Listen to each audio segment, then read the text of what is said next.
The purpose of the perfect and the imperfect is to assert facts, true or untrue, about reality.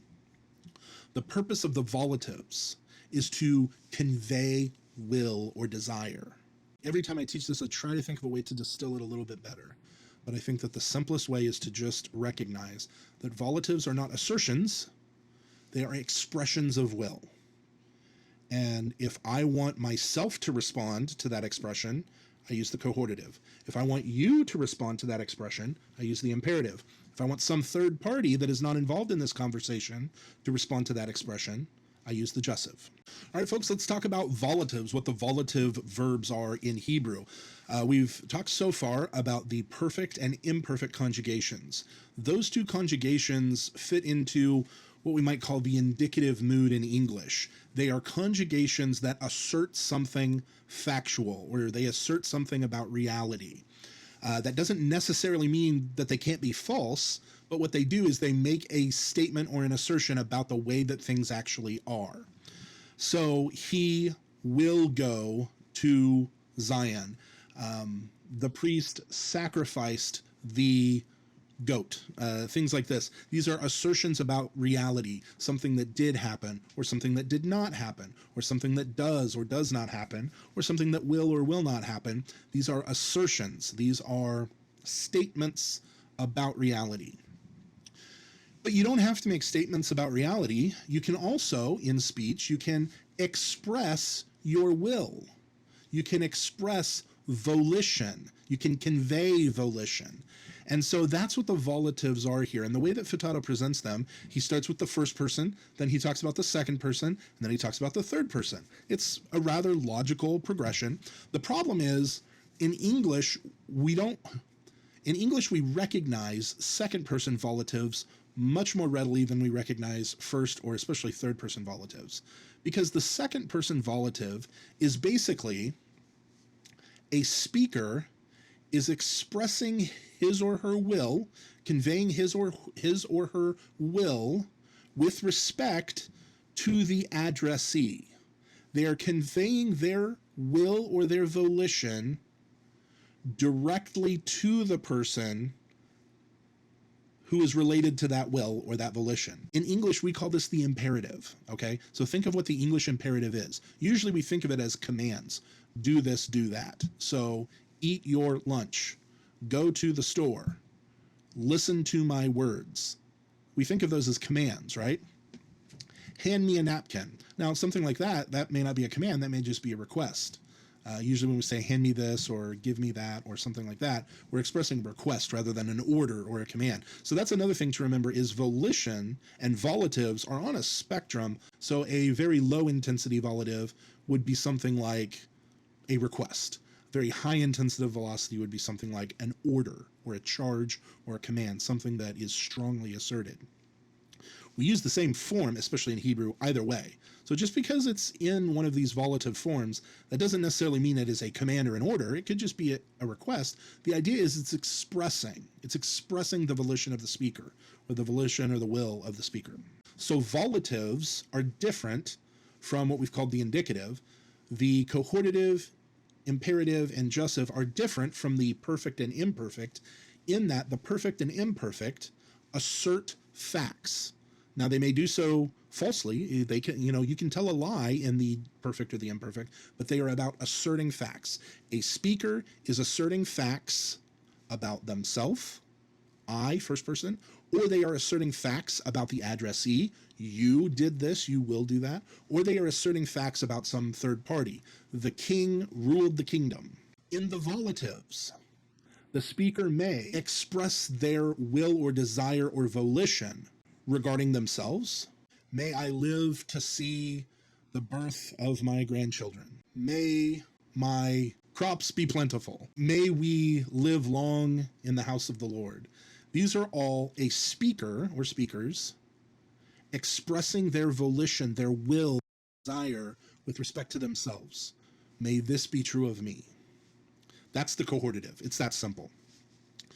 In the second person, a speaker may express their will or their volition or their desire. They may convey that with respect to the person to whom they're speaking, the addressee. They would say, go there, do this, bring that. We use the imperative, okay? And we're very familiar in English with the idea of the imperative. It's usually a command, is how we think of it. Well, how would you say a command with respect to yourself? Now, in English, we think this is funny, like you're talking to yourself. But that's just because we don't speak this way. In Hebrew grammar, this was a common feature. It's just not a common feature in English. And so that's why we think it sounds funny. But it's the same thing. It's just expressing volition with respect to ourselves. If I wanted to express a desire that I have about myself, I would use the cohortative. May this be true of me. May I live to see 100 years or something like that. So when I'm expressing my desire with respect to myself, I use the first person volitive, which we call the cohortative. If I'm expressing my will or conveying my volition or my desire with respect to the person I'm directly speaking to, that's when we use the imperative, and that is very common in English. All right, so we've talked about listen to me, do what I say, that sort of a thing. But if we want to convey our will or our desire with respect to someone that is not part of the conversation, some third party out there, that's when we use the third person volitive. And the term Jussive is just a label for the third person volitive. And so that would be something like, may the Lord bless you and keep you. We're not talking to the Lord when we say it. We're not saying, Lord, bless this person and keep this person. We're talking to the person that we want blessed, saying, may the Lord bless you. May a third party bless you and keep you. That's different from the imperative, not necessarily in meaning, but just in who we're referencing, okay? So I want you to think of all of these volitives as kind of the way we use imperatives. If it's an imperative in the first person, we call it a cohortative. If it's an imperative in the third person, we call it a jussive. The difference between an imperative in the second person and an imperative in the first person is that in the first person, we're expressing our will with respect to ourselves. In the third person, we're expressing our will, and the person we want to be influenced, the person we want to affect, is a third party. It's third person. In the first person, the person we want to be affected by our desire is ourselves. But obviously in the imperative, when I say listen, when I say take this, when I say go here, go there, the person I want to be affected by that is the person I'm addressing. The second person, the person in the conversation. I feel like this is a very sort of confusing idea, but let me try to simplify it and break it down this way. When you want to convey your will, your desire, your volition, and you are the person that you want affected by this expression, you use the first person. May I live forever. That is me expressing my desire with respect to myself. I'm not saying I will live forever. I'm not asserting a fact. I'm just expressing my desire. When I want the person I'm talking to be affected by this expression of my desire, I'm going to use the second person. Go home. Come here. Take this. Bring that. That's the imperative. I want the person I'm talking to be affected by this expression of desire. I want them to listen. I want them to go here. I want them to come here. I want them to go there. I want them to come here. I want them to bring this or that. I want them to be affected. I want you to be affected, the person I'm talking to. Second person, I want you to listen. So I use second person. When I want a third party to be affected by this expression of desire, I use the third person. I use the jussive. May the Lord bless you and keep you. I want you to be indirectly affected, but I want the Lord to be the one to act. I want my expression to affect what God does, what the Lord does. May the king, may the judge decide favorably, or may the judge decide in your favor, okay? I'm expressing a desire. That desire is specifically about what the judge does. It's about what a third party does. So I'm using the third person. It's not the forms of the volitives that are particularly confusing, although we do need to master those. It's the way they relate to each other that can be confusing. Most students don't have a lot of problem with how the imperative is used because we're used to that in English.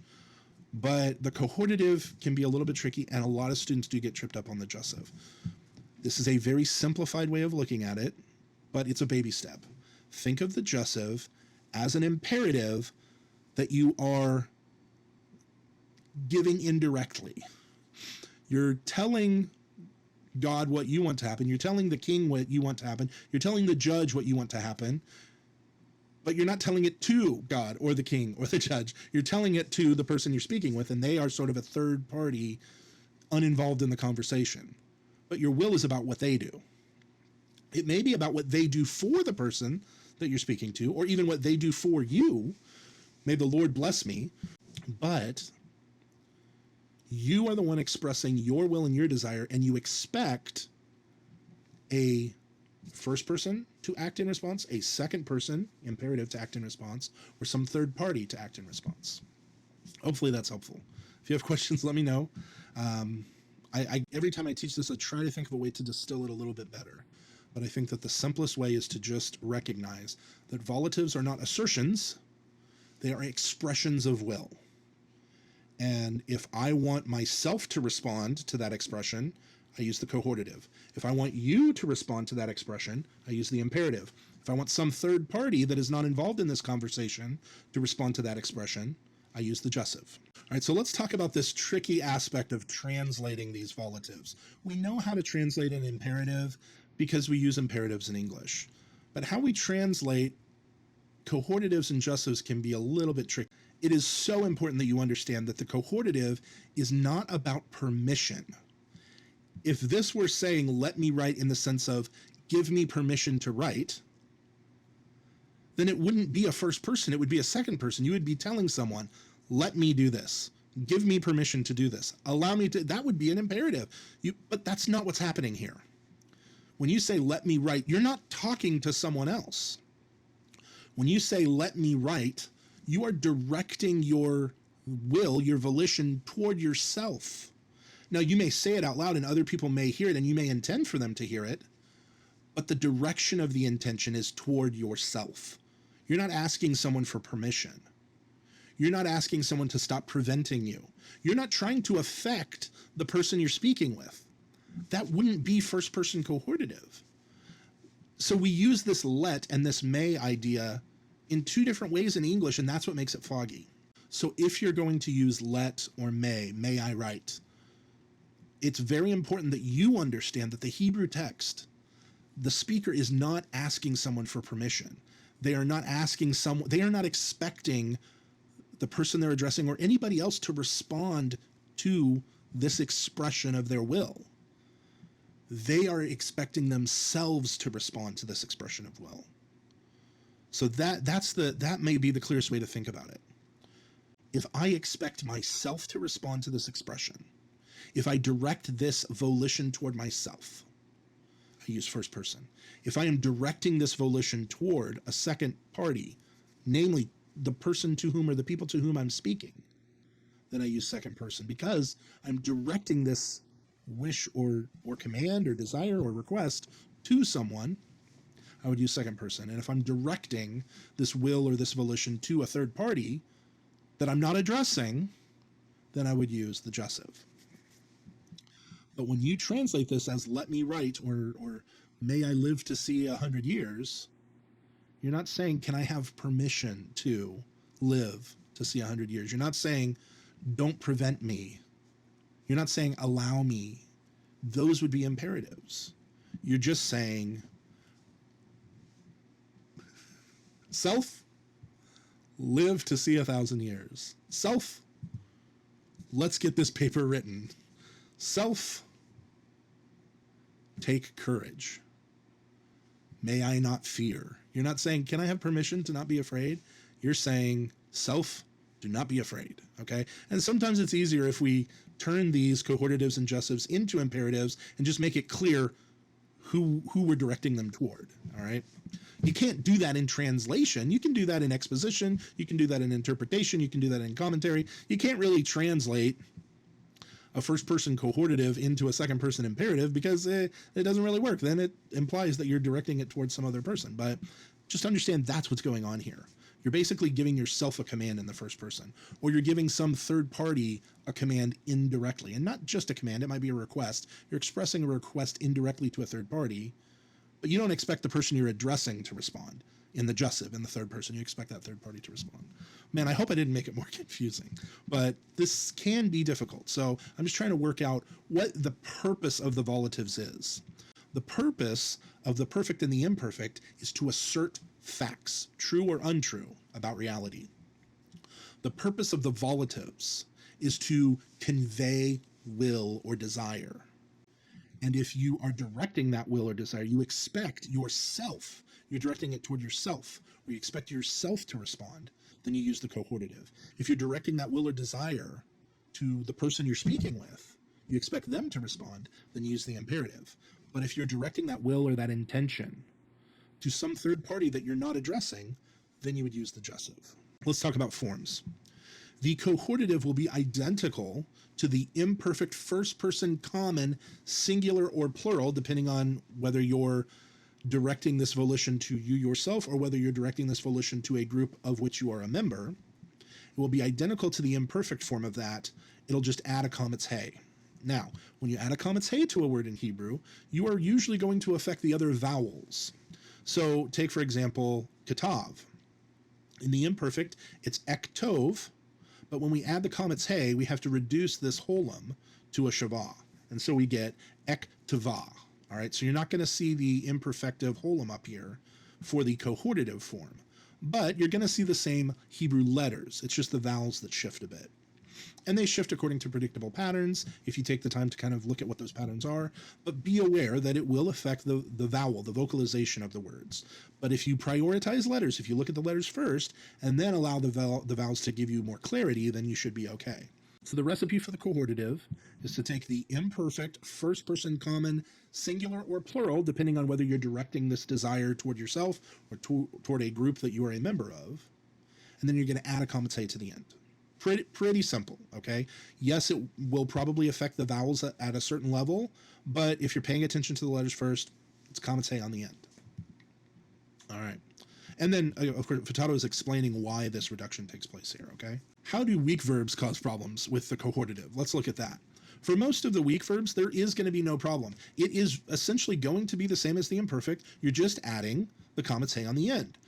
One noon, you've still got a prefix there, so the noon is still hiding in R2. It's pretty much the same. For the one yod vavs, the only reason why it's different, and you saw these differences within the fuller conjugation of the imperfect with the one yod vavs, is you get that where you would usually have a seri-seri pattern, that seri-seri may have to reduce because you're adding a vocalic suffix, namely the cohortative comet's hey, but it's not going to be that different. The one guttural, same thing. I mean, you're going to end up in a situation where the vowel pattern is going to allow for this reduced vowel to actually regain its short status, but it's just going to look a little bit different. It's not going to confuse you. It's not going to make it where you can't parse this word, okay? So just be ready for that normally reduced vowel to come back into short form, but shouldn't be too much of a problem. Where we might run into a problem is with the third hey. As you can see here, the imperfect form of a third hey verb in the first person, singular or plural, is identical to the cohortative form. There is no comet's hey. That's because hey doesn't like suffixes. You can't really add a comet's hey to a segel hey. And so here, the comet's hey of the cohortative just does not get added. In that case, you're going to need to let context help you decide whether it's more appropriate to translate egle as I will expose, I will uncover, I will reveal, or is it better to say may I expose? But context has to be your guide here. All right, so as far as the cohortative goes, it's basically a comet's hey suffix added to the imperfect form.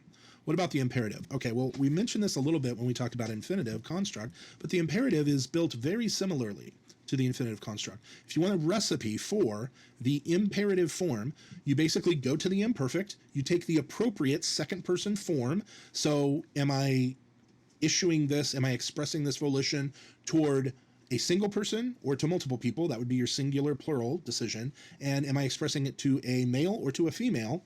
That would be your gender choice there. And so you choose to whom you're expressing this, you choose the appropriate imperfect form, and then just like with the infinitive construct, you remove the prefix, you do the same thing here, you remove the prefix.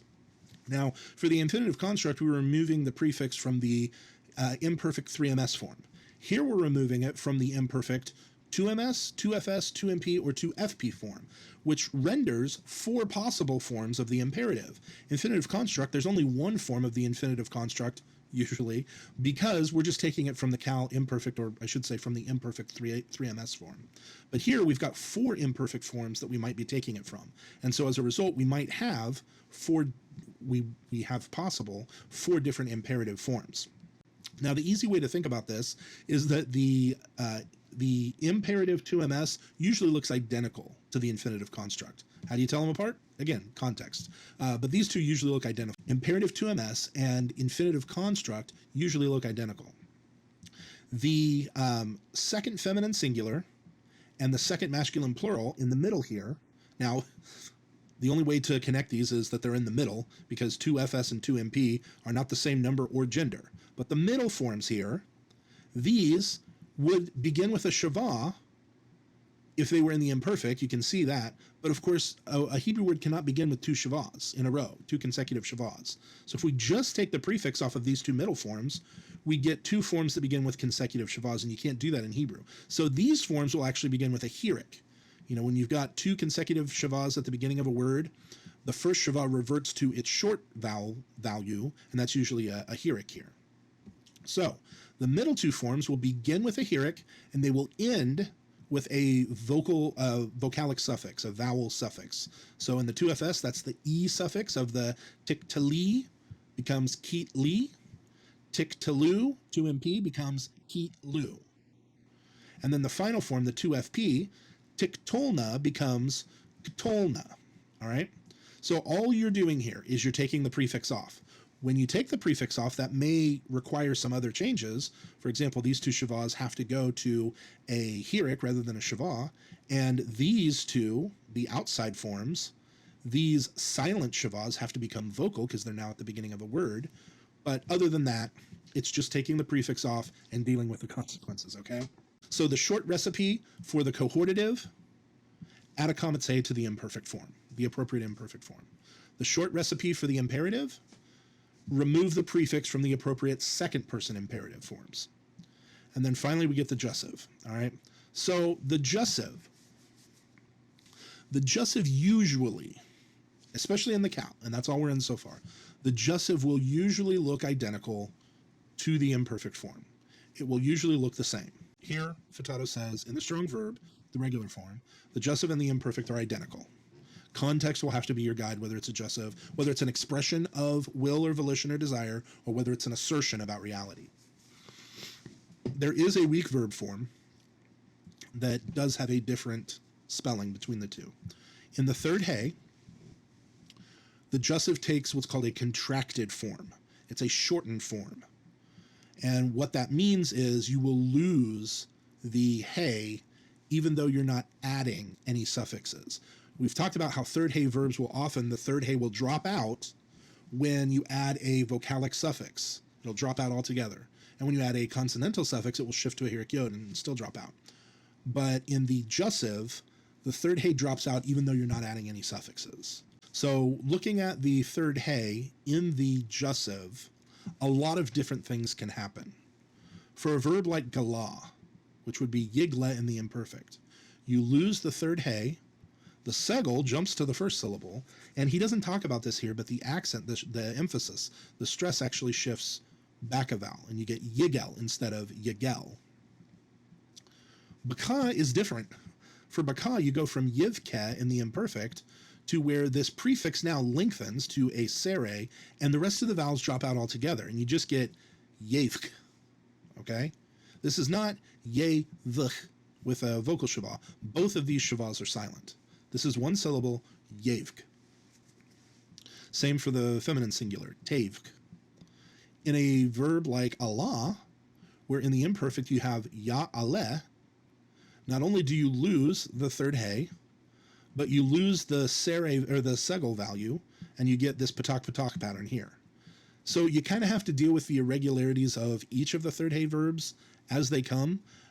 Fortunately, the third hey verbs, there are only a handful that are relatively common, and so you can kind of master those as you see them here. But the Jussive is the strangest form of the three when it comes to the third hey, but it is the most regular when it comes to the strong verbs because they all are identical, all right? So hopefully that makes sense. Let's talk about how to negate these volitives, because again, a volitive is an expression of desire, will, or volition. But what if I want to say I don't want something, or I don't desire whatever it is that I'm desiring? Well, there's a few different ways that you can do that. The cohortative and the jussive, it's as simple as adding this particle al to the front.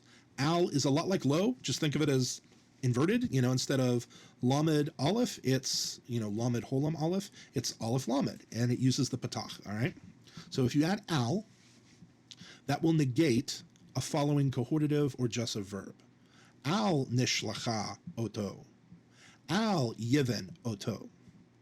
So instead of, let's send him, nishlacha oto, and instead of, may they build it, yiven oto, if we want to say, let us not send him, we just add al.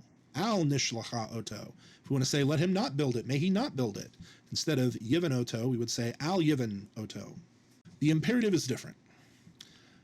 Futato says here the imperative is never negated. What he means by that is not that you can't express a desire against something. What he means is you don't use the imperative to do it. So think about what it would mean to say, don't read this book, or don't go to that house. You are expressing your will in a negative way. You don't want something to happen.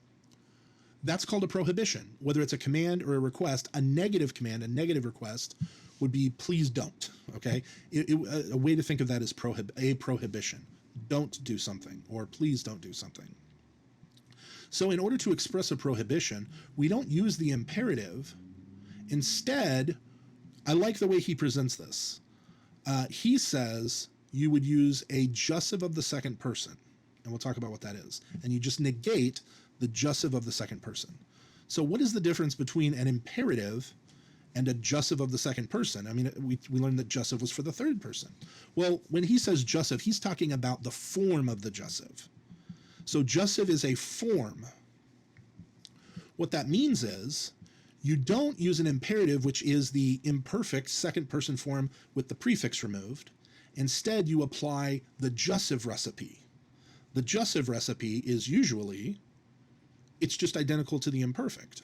So what that means is you take the imperfect form of the second person and you negate that. You might say, well, why doesn't he just say that instead of using an imperative, you just negate the imperfect form? Why doesn't he say that? Well, there's an important reason why. Because when you get to those third hey verbs, you will see that it's actually not identical to the imperfect. Instead of yiven for a negative command, we're going to use tiven. That tav is the second person. Instead of yefk for baka in the jussive, third person, we're going to use the second person, tavk. All right, so this is a jussive form. We're just using the second person version of that. All right, so again, imperatives are not negated. Instead, we're going to use a jussive form of the second person, and it's going to look identical to the imperfect, except when it's a third hey verb. So this idea of indirect volitives is maybe another way to think of it is compound volitives. So what will often happen in Hebrew is you will get a direct volitive, like an imperative or something like that, and you will have a vav conjunction, and then there will be another volitive form, but it's not exactly expressing it's not exactly a direct expression of will. It's sort of giving you the reasoning behind it. It's hinting at another, it's almost like it's giving a reason for that expression. So it is giving you another expression of the will, but it's doing it in a more indirect form. And in English, we often use purpose clauses for that. So we will often translate something like, so here, shalach, this reduced form here, this is going to be the imperative. So this is going to be send, otanu, send us, ve nizbechach. So this is going to be from zavach. This noon prefix with the comet suffix is going to be cohortative. Send us, and may we slaughter sacrifices. In English, those seem like very unrelated expressions of will. But what's going on here is the second indirect expression. This is kind of given as a purpose statement, or not purpose statement, but a purpose clause. Send us in order that. Send us so that something else may happen. In this case, we're still in this kind of, this would almost be sort of like what we think of as the subjunctive. And if you aren't familiar with that, then ignore what I'm saying. But the idea here is that you're giving a direct volitive with the imperative here. It doesn't have to be the imperative. It can be start with a cohortative or a jussive as well. But the secondary volitive that's given is meant to express the purpose of the first one. Why am I saying send us? So that, in order that, we may offer sacrifices, we may slaughter the sacrifices, something like that. All right, so that's the idea here. If you're trying to translate this into English and you're not taking that two-stage approach where you first analyze the sentence in Hebrew and then you turn and you ask, how would English build this sentence? You're probably going to get tripped up because you're going to get a very literal translation like, send us and may we slaughter sacrifices. That's not going to sound good in English. That means it's not a good English translation. The idea here is that this vav is introducing an indirect volitive, which is meant to explain the first volitive. And in English, we do that. We communicate that sort of indirect explanation with a purpose clause in order that, so that, those types of things. So you need to use those English constructions to communicate the Hebrew idea.